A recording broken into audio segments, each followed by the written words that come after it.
I love them. Kan? Tapi tak apa, anda masih menjadi kebanggaan rakyat Betul. Malaysia. Alright. Fariha, tak sah kalau kita tak berlintas langsung bersama Ahmed yang berada di Denmark. Hello, Matt. Hai. Hai Liz, apa khabar? Malaysia okey tak?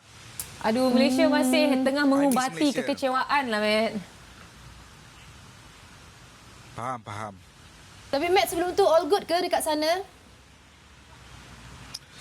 All good. Kalau semalam mendung di Copenhagen, hari ini sinar mentari keluar, mungkin memberikan semangat yang baru. Oh, mantap. Okey. Okey, Matt. Misi bergulaki utama negara untuk pertahankan kejuaraan lebur, adakah bagi Ahmed sendiri Aaron Wik bermain dalam keadaan tertekan atau gandingan lawan memang sukar ditandingi? Kalau main di bawah tekanan sudah pasti.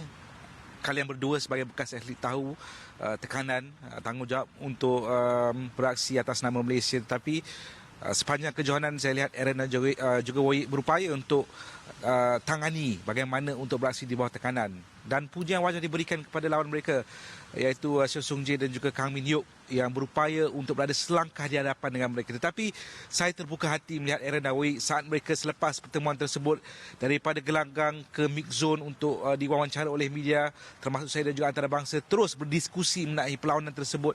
Jadi ini satu pertandingan yang cukup baik dan sebagaimana sudah pun dikongsikan, mereka masih lagi bersemangat untuk memandang ke hadapan. Kekecewaan itu pasti ada, tetapi ada lebih banyak kejohanan terbuka di bawah BWF dan kejohanan termasyal seperti Sukan Asia akan datang tak lama lagi ni untuk mereka tebus kehampaan peribadi itu dan juga sudah pasti untuk kembali mengharumkan nama Malaysia.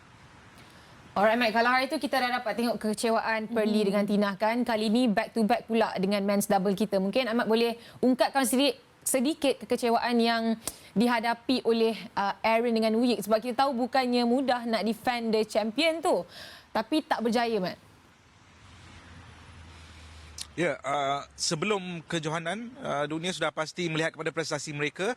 Mungkin ramai yang tidak yakin, mungkin ada yang ragu-ragu dengan kemampuan mereka untuk melangkah jauh dalam saingan ini. Apatah lagi lawan mereka untuk sampai ke pentas final itu. Di pusingan ketiga misalnya, ada juara Olimpik bertahan, iaitu daripada Taiwan, Liang dan juga Wang Chilin. Mereka memiliki rekod yang lebih baik, form yang lebih baik.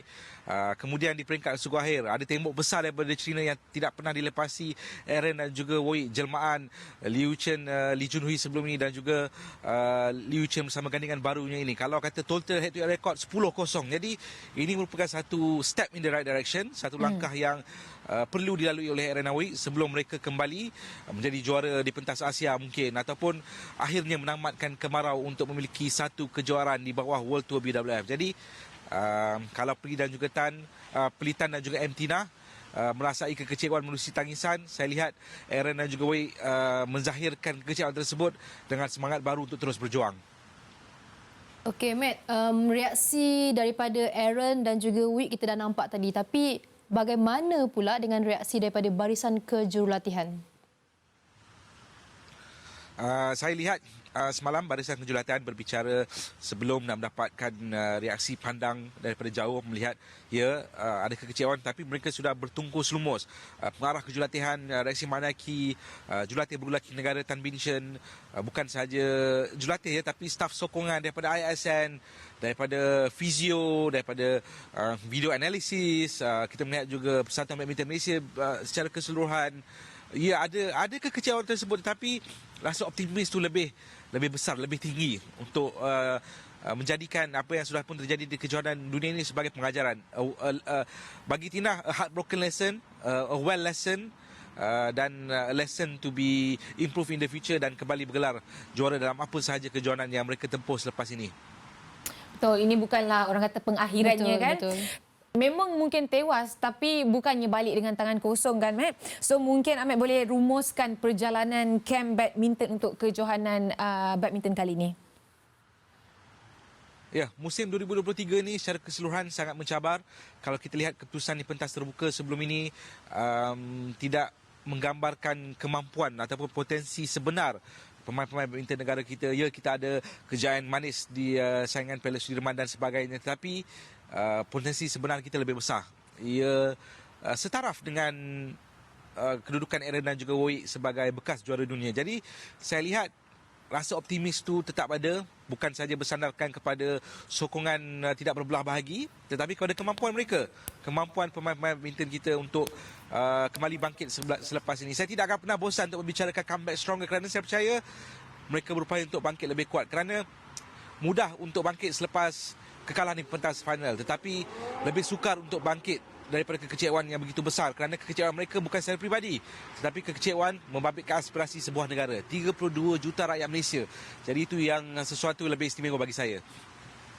Ya, betul. Sebenarnya kita di sini pun nampak jugalah perjuangan yang mereka pamerkan.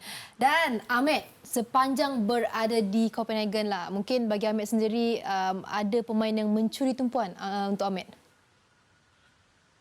Saya nak ucap terima kasih kepada kesemua 13 wakil yang beraksi di Copenhagen, Denmark buat Malaysia, tetapi saya nak berikan pengiktirafan saya kepada Chen Tangje dan juga Toh Iwe kerana personality mereka, perwatakan mereka, mereka digelar Little Gangsters bukan sahaja kerana aksi dalam gelanggang, tetapi apa yang mereka sampaikan kepada saya dalam dalam salah sebuah daripada tembual yang saya lalui bersama dengan mereka. Tangje sebutkan bahawa mungkin prestasi itu tidak seperti mana yang diharapkan oleh mereka ataupun kita peminat sukan tanah air sebagai rakyat Malaysia, tetapi mereka berusaha saban hari, berusaha melalui latihan yang keras, muntah, menangis, cedera dan sebagainya, tapi mereka tak pernah berputus asa. Jadi pada saya itu adalah mentaliti yang didokong oleh Tangje dan juga Iwe.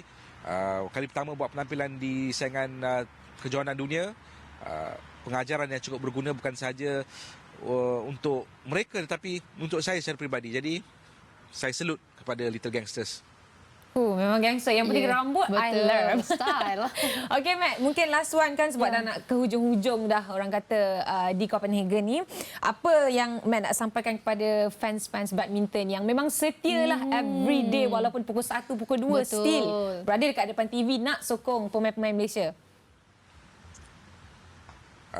Kepada peminat badminton tanah air, peminat sukan Malaysia, rakyat Malaysia, mereka yang ada yang gelar mereka sebagai peminat tradisionalis ataupun sekarang ini ada yang menganggap satu komuniti sebagai badminton lovers, saya nak ucapkan terima kasih kerana sokongan anda sangat-sangat dihargai. Sokongan anda walaupun dalam bentuk kata-kata, dalam bentuk tulisan, tweet, Instagram, post, story dan sebagainya, ia sampai kepada pemain-pemain kita ataupun atlet badminton negara, dan saya harap sokongan itu berterusan.